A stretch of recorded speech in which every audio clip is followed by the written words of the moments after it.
Good evening. Welcome to California Today. I'm Ling Zhang. Here's a preview of some of today's stories. California's popular Yosemite is on fire. Good news is none of the famous giant Sequoia trees has been destroyed. And another fire broke out under a freeway. The area is known for frequent blazes. An unprecedented legal battle. Twitter appears to be on the verge of suing Elon Musk, the world's richest man, into forcing a sale. Legal experts give us their take. In the heart of Silicon Valley, a small business owner runs his own business after starting from a garage. He shares his experiences and struggles of running the shop solo. A wildfire is threatening some of the world's oldest giant sequoia trees in California's Yosemite National Park. The blaze expanded fivefold over the weekend. Smoke prompted air quality alerts throughout the park and obscured the views of its famed scenery. NTD's Ilene has the story. According to fire officials, the Washburn fire has scorched nearly 1,600 acres of forest in the southern end of Yosemite near Mariposa Grove. It is home to more than 500 mature giant sequoias. Firefighters are taking special measures to protect the grove. They have been clearing away undergrowth that could potentially fuel the flames and deploying ground-based sprinkler systems to increase humidity levels around the trees. I'm standing right in front of the grizzly giant, which is arguably one of the most famous trees on Earth, and we've got a sprinkler system set up around it, and we're trying to give it some, preventive first aid, really, and make sure that when if the fire comes over here, that this tree is protected. That is to cool flames and to increase the relative humidity and decrease the fire behavior around this tree. We really don't want to leave this one to chance because this really is such an iconic tree. About 1,600 people have been evacuated.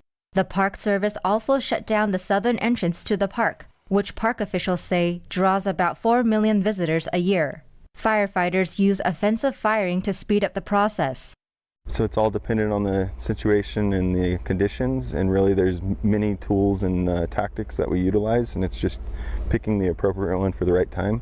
And offensive firing is one of those options that gets it down to a pre-established control line. The crews will go up to the actual uncontrolled fire's edge, and they'll start working off of that uncontrolled edge, bringing fire down the slope.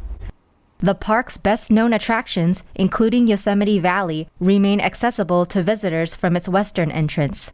But smoke and soot have dimmed views of iconic landmarks. Officials said that the fire has not destroyed any of Yosemite's landmark sequoias, some of which are more than 3,000 years old. Officials say the cause of the blaze remained under investigation. No injuries have been reported. Ilene Ang, NTD News, California. Another fire erupted in Northern California, this time under a freeway in the urban jungle. It's already extinguished, but the structure will need to be examined, since the area has a history of fires. A 2-alarm fire erupted under a freeway near a homeless encampment in Oakland on Monday. According to the fire department, multiple cars, debris, and RVs were burning. The fire chief said the fire started at around 10:20 a.m. We've had several explosions since we've been here working on this incident, which is obviously a concern and a threat to the safety of the firefighters mitigating this incident. About 65 firefighters were on scene, along with help from the Alameda County Fire Department. There are no injuries reported so far. The fire has been extinguished. According to the fire chief, there have been numerous fires in this area. He said he wouldn't be surprised if the wooden structure holding the 880 freeway collapses after a long history of fires. The structure will be examined. Oakland has seen an increase in the homeless population and an increase in fires related to homeless encampments. Between 2017 and 2020, Oakland Fire responded to nearly 1,000 fires at encampments. Any moment now, Twitter is likely to formally sue Elon Musk, and the two are going to be in what experts call an unprecedented legal battle. Who will ultimately prevail? NTD's Colin Fredrickson spoke with the legal experts to learn more.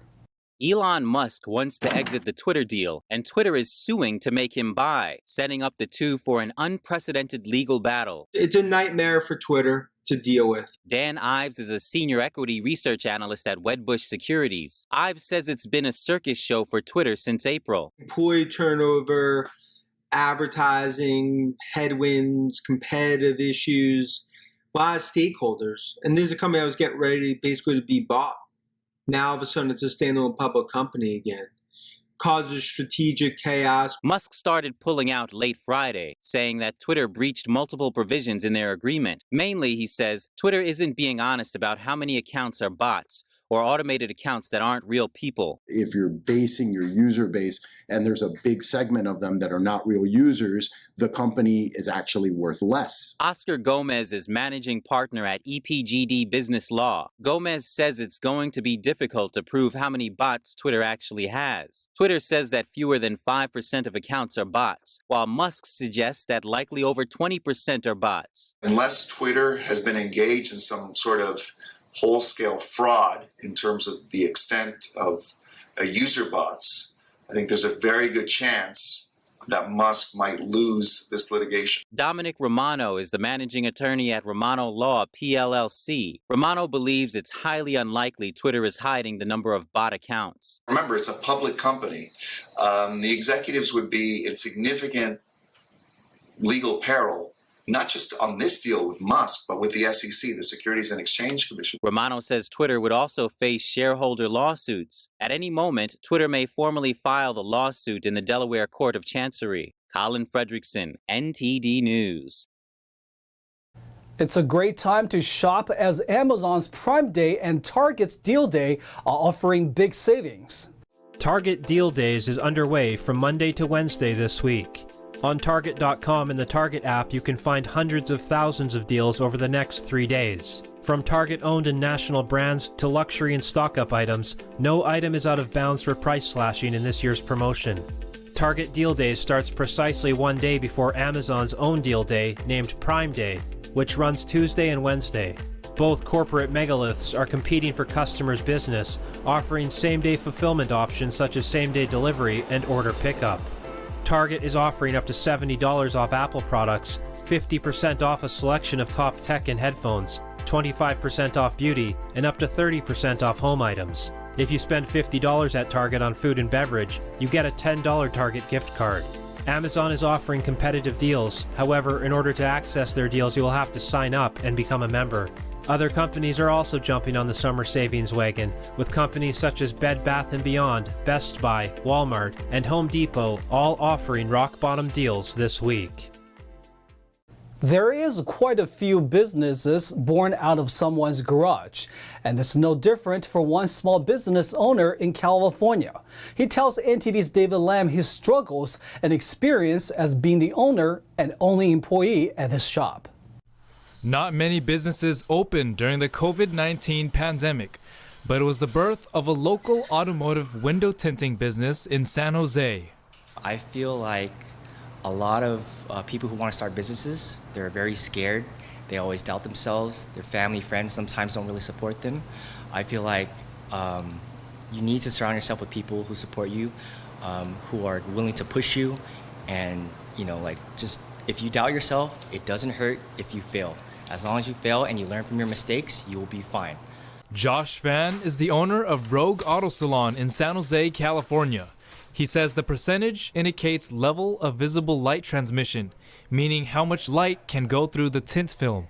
Tinting can protect you from break-ins. It'll help out with security film, so it'd be a lot harder for them to break into the cars. It'll allow a lot of privacy, but the one thing that not many Californians know is that it actually prevents skin cancer. He is the only employee at his shop.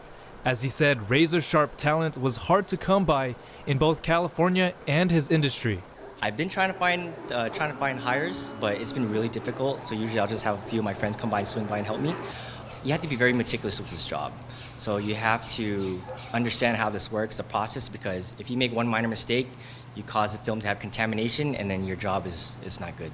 Fan established his business in 2020 in a residential garage. I've had days where I'm working till 4 in the morning, trying to troubleshoot everything, figure out what I did wrong, fix things. I'm still learning till this day, I'm always going to be humble. With the support of customers and friends, he was able to lease his first commercial space. I feel like during COVID, a lot of people started focusing more on small businesses. So a lot of people just tried to support small businesses. And, I was surprised that my business started thriving. Compared to others in the window darkening business, Fan says there's no competition or sense of rivalry. The dark shades make for a bright and welcoming industry.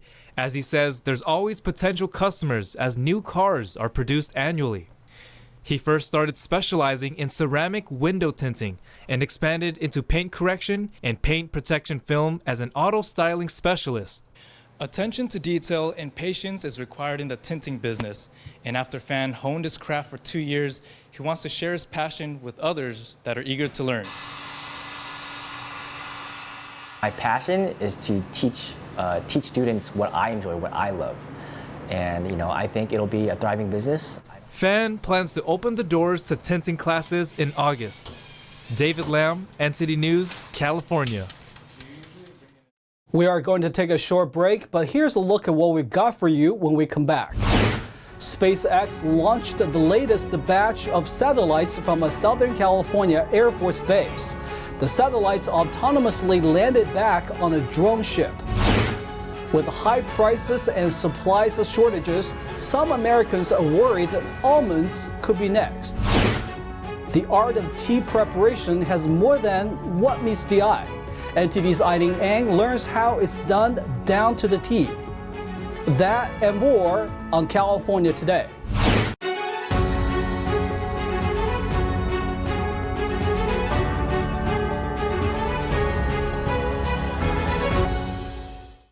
SpaceX launched on Sunday a latest batch of Starlink satellites from the Vandenberg Space Force Base in California.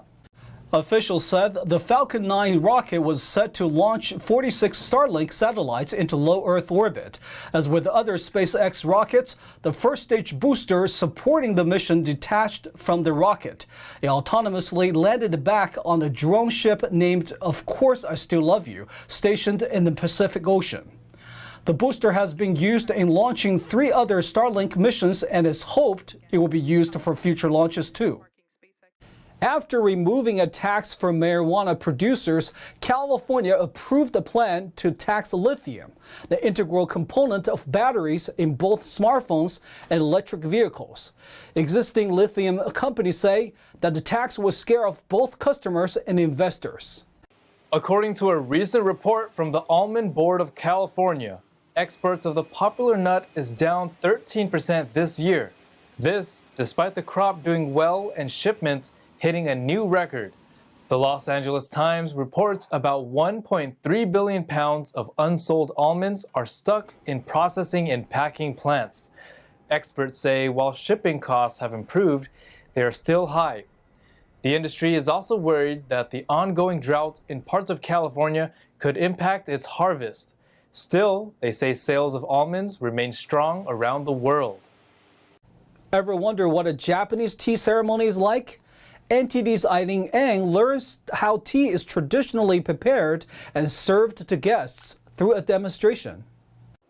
Ryusuke Ueda has been learning how to hold a Japanese tea ceremony for 10 years at the Hakone Gardens in Saratoga. From setting up to serving and cleaning, he takes care in every step of the process. During the whole entire process of the 10 years, there's so much that I've gained, from life lessons to sort of use, I guess, the basic sort of teachings of our tea, which is like honing the 5 senses, enjoying the moment, should say. And that has sort of helped sort of be useful in spaces like the office or in the workplace or in our daily lives, should say. His mother studied tea in Japan. Her interest in the tea ceremony started after her relatives invited her to Kyoto for tea. After that, she gave Ueda basic lessons, and he continued his lessons at Hakone Gardens. He demonstrated a summer-themed presentation. First, he makes sure the wastewater container on his left side is lined up with his knees. Then prepare the ladle and ladle rest. Next thing is to grab the 2 main things, which is our tea bowl and then the tea container, and then this is where I start to purify the utensils. The first one is our tea container, because that's the most important thing. and we use a silk purple cloth. Then he purifies the tea scoop. And then this is where we raise the white cloth, and this is sort of evoking the sound of a brook, or a brook fall itself. And then we fold it and lightly squeeze. It's used to clean the bowl. After all that, then the tea preparation begins. Ueda uses the ladle to scoop hot water from the kettle to the bowl. And then using hot water we pair a whisk so that the whisk is properly warmed up. And also we have to check to make sure all the little pieces of bamboo is fine. He throws that water out in the wastewater container, wipes the bowl, and starts scooping tea in. He says temperature control is especially important to make thick tea. In this demonstration, he is making thin tea. He adds water in and mixes it with a whisk until it's foamy. Because it's using powder tea, so that we are, properly getting all the powder mixed with the water and it's in the right consistency, should say.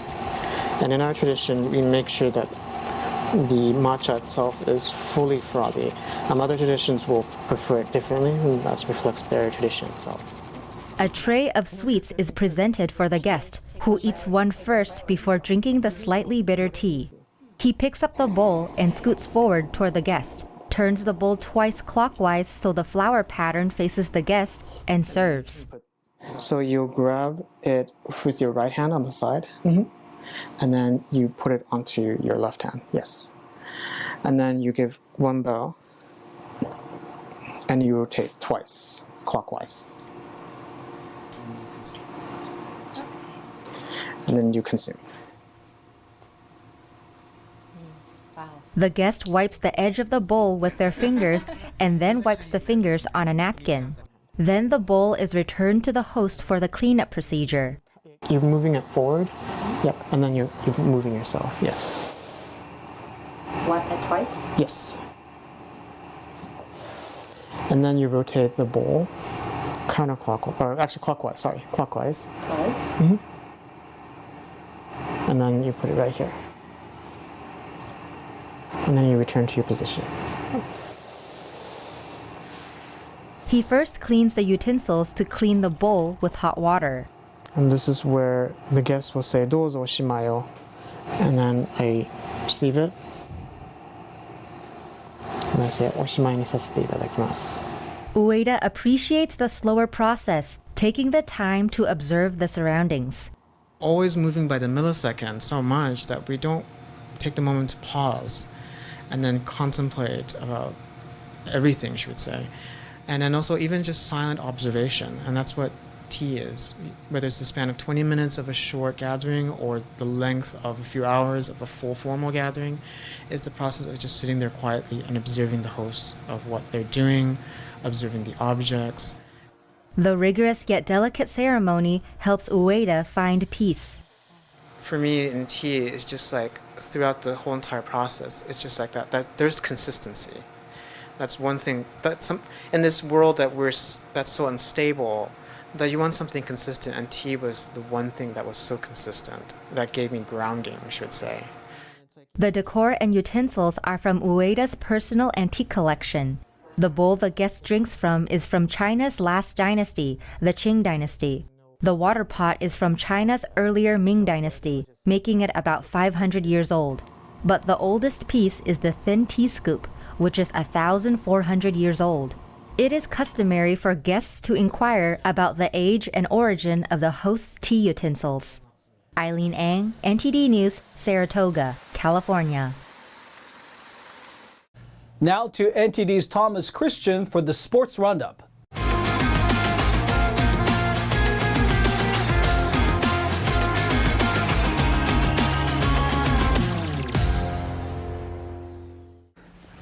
I'm Thomas Christian, giving you the California Today Sports Roundup.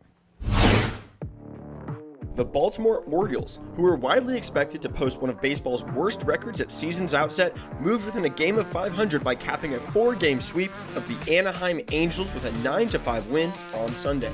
Austin Voth allowed 2 runs on 4 hits with 6 strikeouts and no walks in 5 innings to pick up the win. Orioles 9, Angels 5. Trey Turner's 2-run single capped a 6-run 3rd inning, and Los Angeles rallied to beat visiting Chicago to complete a 4-game series sweep. Freddie Freeman hit a home run among his 4 hits as the Dodgers won their 7th consecutive game and the 11th of their last 12. Los Angeles also went 10-1 on a season-long 11-game homestand. P.J. Higgins hit his first career grand slam, and David Bote added a 3-run shot for the Cubs, who went 2 for 5 on their final road trip before the All-Star break. Dodgers 11, Cubs 9. Alex Wood didn't allow a hit over his first 5 innings, and Thairo Estrada and Wilmer Flores hit early 2-run homers as visiting San Francisco routed San Diego to split a 4-game series. Wood held the Padres scoreless on 3 hits and a walk with 8 strikeouts over 7 innings. Flores went 4 for 6 with 2 homers and 4 RBIs for the Giants. His second homer came off Padres infielder Matthew Betten in the 9th inning. Giants jumped on Padres starter Mackenzie Gore for 8 runs on 8 hits and a walk in just 3 1/3 innings. Estrada, Austin Slater, and David Villar recorded 2 hits and 2 runs apiece for San Francisco. Giants 12, Padres 0. Jake Odorizzi contributed 7 shutout innings, and California native Corey Lee had his first major league hit in visiting Houston's win over Oakland. Named a first-time All-Star reserve in an announcement made during the game, Kyle Tucker contributed a home run, his 17th of the season, to Houston's 5th victory over Oakland in 6 games this season. Oakland starter Cole Irvin took the loss, allowing 2 runs on 5 hits and 2 strikeouts in 6 innings. Astros 6, A's 1. After receiving surgery in April last year, 2021 number 2 overall draft pick James Wiseman had only played in 3 G League competitions, sitting out the last 19 games of his rookie season and missing the entirety of the Warriors' 2022 championship campaign. Last night, he finally got a run of NBA Summer League action, playing a limited 20 minutes for the summer squad and tallying 11 points, 2 rebounds, and 2 blocks. The 7-footer's play was understandably rusty given the time off, giving up 3 turnovers and fouling 7 times. Still, it was nice to see him get a bit of action and look healthy after such an extended period of injury issues. His 5 for 7 shooting efficiency, including converting on his sole 3-point attempt, is a good sign that James Wiseman will be able to become a solid contributor for Golden State next season, even after winning the 2022 NBA Finals. Critics still question whether the Warriors could hold up against bigger players that do their damage scoring inside the paint. Giannis Antetokounmpo, Joel Embiid, Nikola Jokic, among others, pose a threat to the Warriors' small ball lineup. A healthy James Wiseman's presence on the team going forward, however, will help cover up that weakness in the short term with his huge frame and 7'6" wingspan. Additionally, there are still whispers that the former Memphis Tiger has vast stores of untapped potential and could develop into an all-star in the future for Golden State. Wiseman and the other Summer League Warriors will play again on Tuesday in an NBA Finals rematch against the Boston Celtics. And that's all for sports. That's all for tonight. You can join us again on California Today every weekday at 8:30 p.m. If you have any news tips or ideas for a show, or you just want to let us know how we're doing, our email is california.today@ntd.com. I'm Liang Zhang. Have a wonderful evening.